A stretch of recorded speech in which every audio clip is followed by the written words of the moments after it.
John Belushi died 40 years ago on this day of a combined drug intoxication at the age of just 33. His short but prolific career left a lasting impact on comedy that still remains.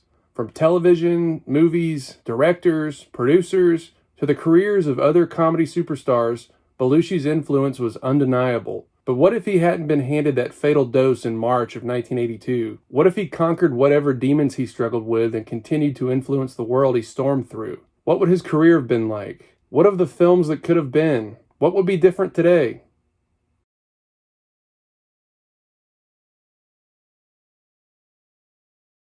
He's legendary today.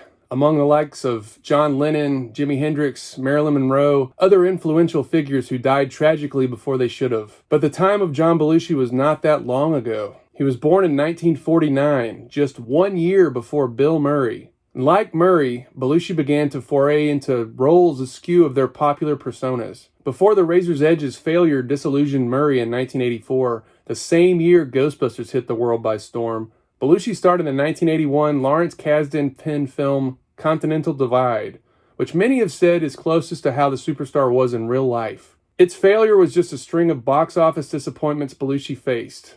With the wake of Animal House starting to fizzle, Belushi began to fall into a dark place. With its classic status today, people forget that The Blues Brothers was not a big hit when it came out.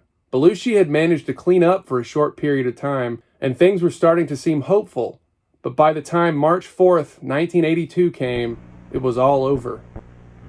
Good evening, I'm Marty McNeely for WGN News. Comic actor John Belushi died today at a rented hotel bungalow in the Hollywood Hills. The legend is that friend and working partner Dan Aykroyd had assured Belushi that things would soon get better, as he was working on something that was going to be big. What could be bigger than Animal House or the Blues Brothers? The story is that the role of Peter Venkman, eventually portrayed by Bill Murray, was originally written for John Belushi. From every interview, book, or commentary, that's arguably true, but the character would not have been what some think it would have. The original script was an action-packed sci-fi version akin to the Blues Brothers, where two ghost cop types travel across dimensions battling various entities.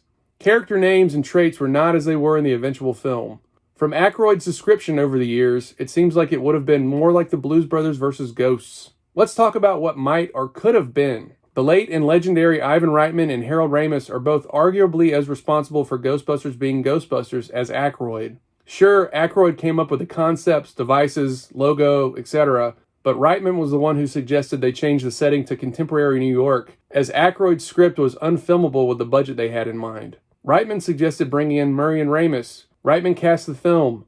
Reitman was partially responsible for the theme song, which, again, arguably led to the success of the film. What could the Belushi version have been like? In the early 1980s, all of these folks knew each other from Saturday Night Live, National Lampoon, Second City, whatever. But if you follow the string of films made by the actors, producers, and directors prior to 1984, you had a set sort of camp of two separate groups. You had the Belushi side, which included Dan Aykroyd and director John Landis. Films such as Animal House, Blues Brothers, Trading Places, Twilight Zone the movie. Even though Reitman produced some of these pictures, he didn't direct the two stars.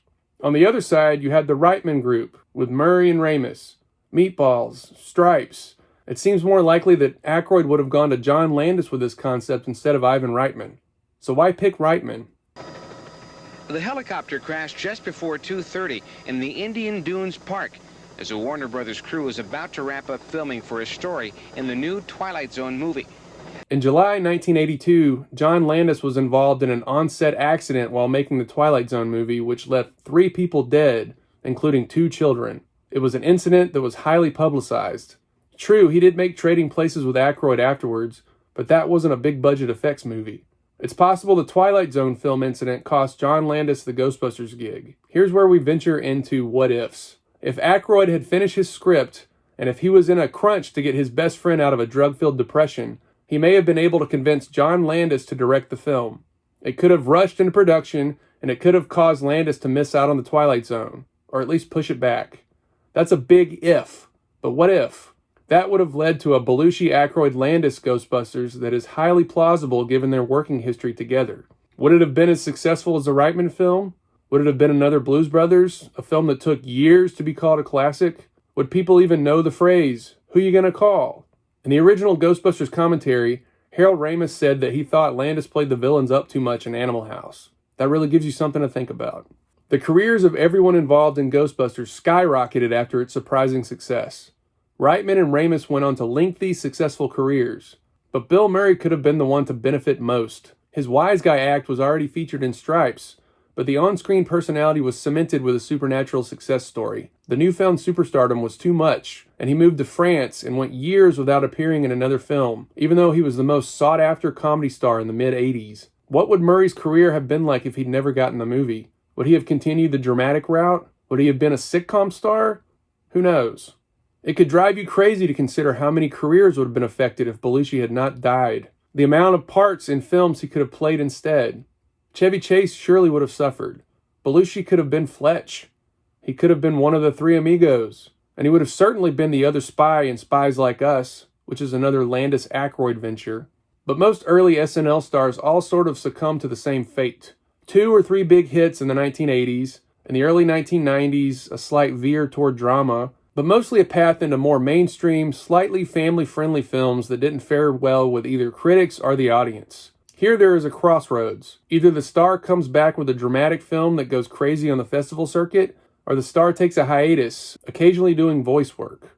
Would Belushi have reached that career low after a tanking movie co-starring a popular child actor, then returning with an Oscar nomination in the early 2000s? With his early propensity for less physical comedy, that seems like a distinct possibility. But what of the others his death affected? What would his brother Jim's career have been like if he'd not died? Blues Brothers 2000 would certainly have been better. Schwarzenegger's comedy career? Chris Farley? This entire video is purely speculation. A shower thought on steroids. I've always wished that this guy had never gone when he did. I've read so much about him in my life that I feel like I know him. But I also wonder about this. I was raised on so many of the films I've mentioned in this video. How would I be different if what had happened had not happened? How would you? What are your thoughts?